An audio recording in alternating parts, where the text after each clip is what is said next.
Saudara-saudara sekalian, saya kurang begitu paham sih, ya tapi untuk bagian ketiga ini saya harus ngomong juga sedikit. Paham tidak paham, saya yakin soal ini suatu pencerahan juga gitu ya. Saya lihatnya ini mungkin terakhir ini adalah di online, di internet, di media sosial. Tentang apa? Tentang orang kaya gitu. Orang kaya kan konotasinya orang yang dari muda, bahkan dari kecil sampai tua itu orang pekerja keras gitu. Orang yang bekerja untuk ngumpulin duit, ngumpulin harta benda, properti dan sebagainya. Kalau dalam surah Al-Kautsar itu disebutin orang ada satu golongan orang itu yang senangnya itu ngumpulin harta benda, kekayaan dunia, kesuksesan ya.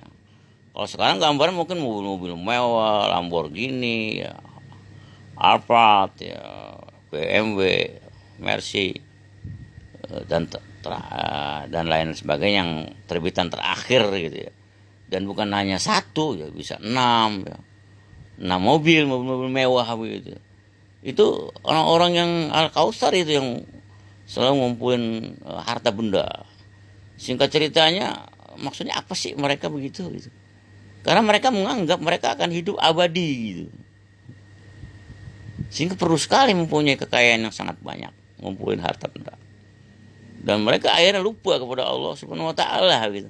Karena mereka menganggap hasil kesuksesan semua itu adalah hasil jeripaya dia, hasil jeripaya mereka, hasil otak, olah pikiran mereka gitu.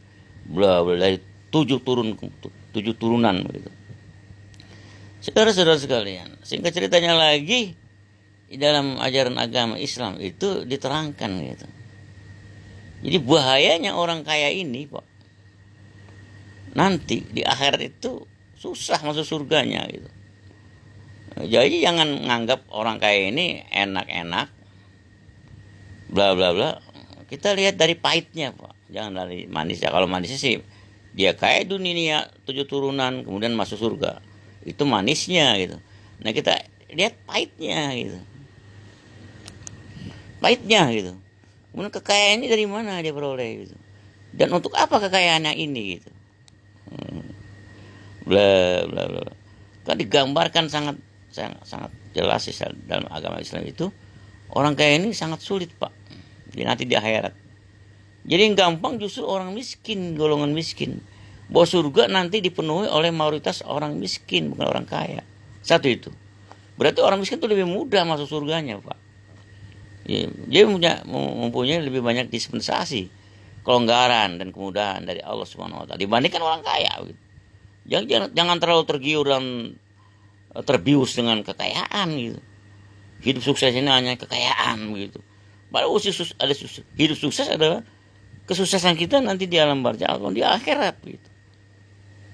Kalau Rasulullah pernah bersabda, orang cerdas itu adalah orang yang menyediakan perbekalan untuk akhiratnya begitu. Bukan orang kaya itu. Tapi orang yang banyak punya perbekalan untuk akhiratnya gitu. Kemudian perbekalan untuk akhirat ini bukan bukan identik dengan kekayaan. Walaupun mereka itu orang miskin, tapi mereka bisa mempunyai perbekalan yang cukup sempurna untuk akhiratnya. Misalnya kalau orang kaya kan bisa pergi haji, bisa umroh gitu ya. Sementara orang miskin umroh aja nggak bisa, Pak. Kecuali dibagi orang gitu. Berarti kan nggak bisa berbuat baik, berbekalan untuk surga gitu ya, akhirat nanti. Tapi kan ada untuk orang miskin khusus untuk mencapai umroh atau haji, dia cukup dengan sholat qabliyah subuh rutin gitu. Itu udah cukup dia masuk surga lewat haji atau umroh ya, dengan cara seolah-olah dia sudah pergi haji melalui sholat qabliyah subuh tapi rutin gitu. Banyak itu kemudahan-kemudahan bagi orang-orang miskin begitu. Walaupun ada juga orang kaya yang melebihi orang miskin apabila orang kaya itu komitmen dengan Al-Quran dan As-Sunnah. Komitmen dengan Al-Quran dan As-Sunnah ini yang susah, Pak. Orang kaya itu jadi pelit. Nah, itu nggak komitmen, itu bahaya, Pak. Sangat bahaya itu. Orang kaya nggak sholat, bahaya banget. Orang kaya nggak ngerti Islam, bahaya itu. Banyak bahaya. Orang kaya nggak mau pergi haji, nggak mau umroh, ya. Nggak mau beramal jariah, nggak mau sedekah, nggak bayar zakat. Boro-boro saudara kota tahu udah. Zakat aja yang 2,5% dia nggak mau, Pak. Ya buru-buru kayak Abu Bakar. Diserahkan kekayaannya semuanya kepada negara, kepada rakyat, kepada Islam.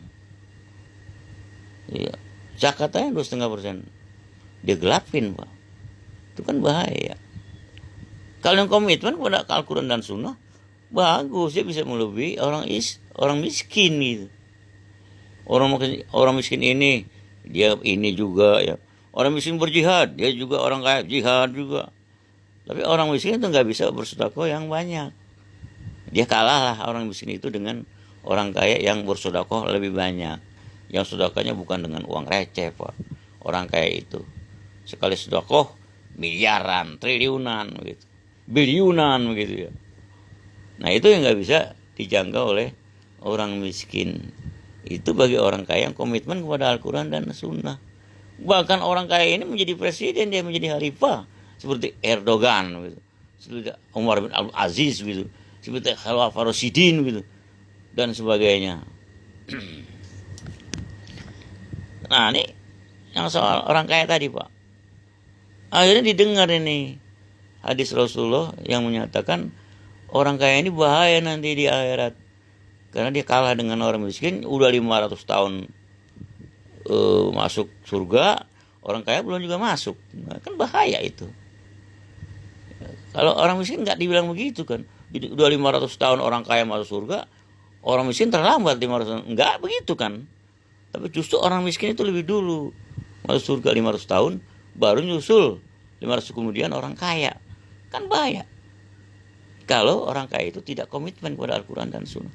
Kalau dia mau komitmen dengan Al-Quran dan Sunnah, dia serahin tuh kekayaannya semua buat orang-orang. Sehingga orang-orang itu tidak terkesan menunggu sudako, atau menjadi pengemis, atau menjadi peminta-minta, atau mau berprofesi